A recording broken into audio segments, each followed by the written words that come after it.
اعوذ باللہ من الشیطان الرجیم بسم اللہ الرحمن الرحیم الصلاۃ والسلام علیک یا سیدی یا رسول اللہ وعلی آلک واصحابک یا سیدی یا حبیب اللہ۔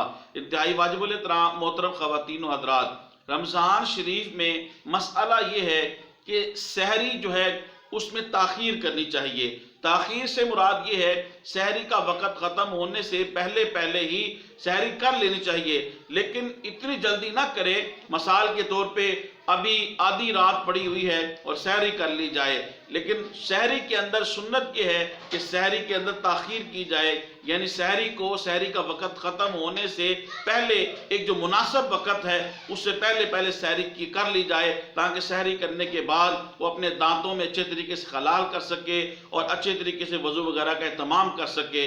تو تاخیر کے ساتھ سے مراد یہ ہے کہ سحری کا وقت ختم ہونے سے پہلے کرنی چاہیے، بہت زیادہ جلد نہیں کر لینی چاہیے، سنت یہ ہے۔ اسی طریقے سے افطاری میں سنت یہ ہے کہ افطاری میں جلدی کرنی چاہیے۔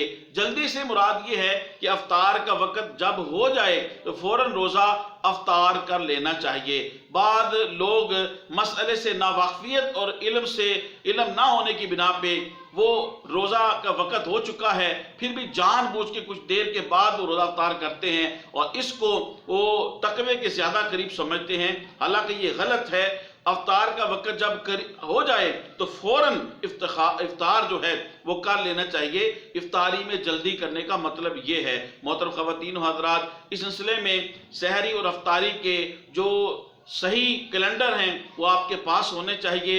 وہ کیلنڈر دیکھ کے آپ ٹائم پہ وقت پہ جو ہے اپنا افطار کیجئے اور سحری کے وقت سے پہلے آپ سحری کر لیجئے۔ اللہ تعالیٰ ہمیں زیادہ سے زیادہ ماہ رمضان میں عبادات کو دامن اعمال کے اندر سمیٹنے کی توفیق عطا فرمائے۔ محترم خواتین و حضرات، میرے یوٹیوب اسلامی چینل کو سبسکرائب فرمائیں، یوٹیوب پہ کمنٹس کریں، لائک کریں، شیئر کریں۔ اللہ پاک آپ کو جزائے خیر دے۔